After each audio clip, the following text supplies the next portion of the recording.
조사모 다이어리. 좌충우돌 유학생활.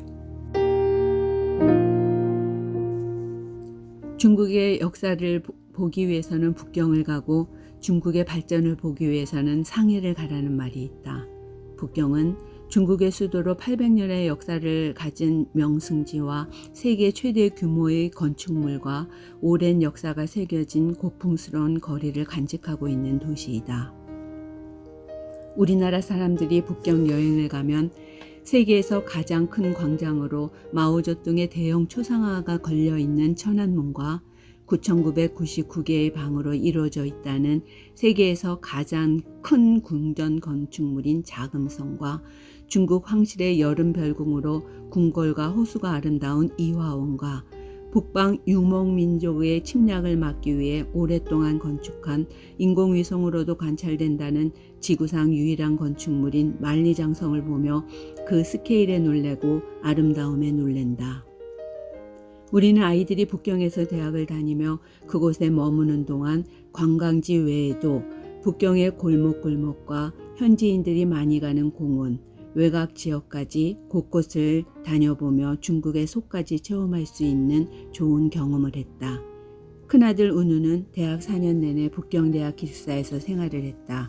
졸업식 날 짐을 챙겨오기 위해 처음으로 함께 기숙사에 들어가 보니 대학의 역사만큼 엄청 오래된 기숙사에 두 사람 침대와 책상만으로 꽉 차는 조그마한 방에 모든 짐은 침대 아래 먼지구덩이에 놓여 있고 섭씨 40도까지 오르내리는 북경의 살인적인 더위에도 선풍기 하나로 영하 10도의 날씨가 계속되는 겨울에도 단열도 안 되는 혼유리창에 조그마한 라지에타 하나로 겨울을 나면서도 4년 내내 불평 한마디 없어 이런 곳에서 지내주는 줄 몰랐던 것이 얼마나 미안하고 미안했는지 내가 엄마가 맞나 그동안 난 뭘 했나 자책이 들었었다.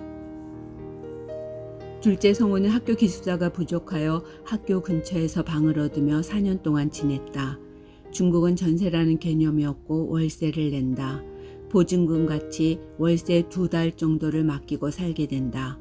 한국에서도 집이라면 나라에서 주는 관사에서만 살아봤기에 복덕방이라고는 한 번도 가본 적이 없던 나와 우리 아이들에게 중국식 복덕방에서 집을 얻는 일은 굉장한 두려움이었다.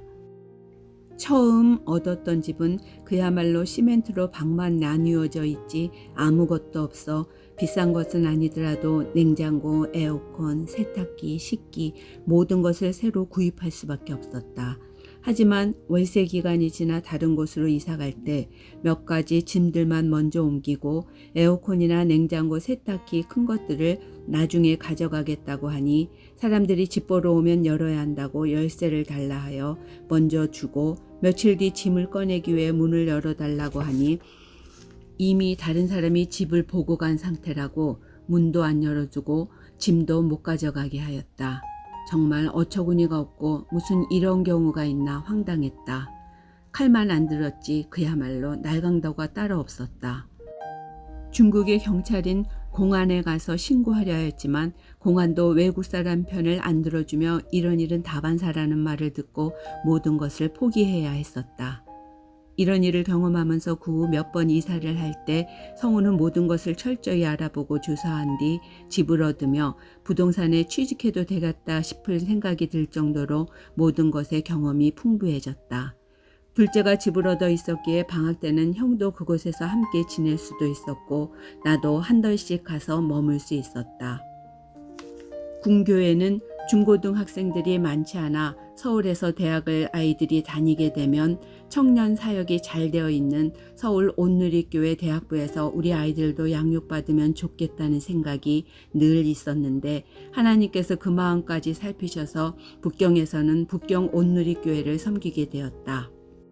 북경시는 워낙 커서 같은 북경이라도 작은 아들 학교에서 교회까지는 버스를 갈아타며 2시간 정도를 가야 했고 큰애는 버스를 갈아타고 40분 정도를 가야지만 되었다.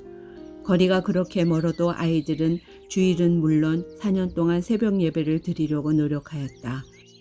아이들은 밥은 뒷골목 현지인들이 먹는 1원 2원짜리 중국 음식을 먹으면서도 매일 새벽 버스도 없고 시간이 안 되어 택시를 타고 가고 오면서 거의 모든 용돈을 택시비로 썼다 한다. 가끔 북경에 가서 두 아들과 함께 교회를 가면 둘 다 고등부 선생을 하며 큰아들은 대예배 찬양도 인도하고 작은 아들은 방송 모든 것을 맡아 감당하며 예배 후 모든 것을 정리하기까지 마무리하고야 돌아가곤 했다. 교회에 집중하여 학교 공부는 언제 하나 걱정이었지만 학교 성적도 잘 마무리하여 무사히 졸업하였다. 글을 쓰면서 아이들에게 몇 가지 물어보기 위해 전화를 하면서 어떻게 4년 동안 못 먹고 못 쓰면서 택시 타고 새벽 예배를 그렇게 다녔니? 정말 대단하다. 하나님께서 다 받으시고 너희 앞길을 책임져 주실 거라 하였더니 큰아들은 기도 안 하고 어떻게 살겠어요? 하며 지금도 하나님께서 좋은 길로 인도해 주시고 계시단다. 작은 아들은 그런 이야기 쓰면 자랑될 것 같으니 안 썼으면 좋겠다 한다. 나도 항상 고민이 된다. 잘못되어지고 실패했던 일을 솔직히 다 오픈하여 적어보고 싶은데 생각이 안 난다. 분명 그런 일도 있었을 텐데 모든 것이 다 감사함으로 받아지며 아름다운 추억들만이 남아있는 듯하다.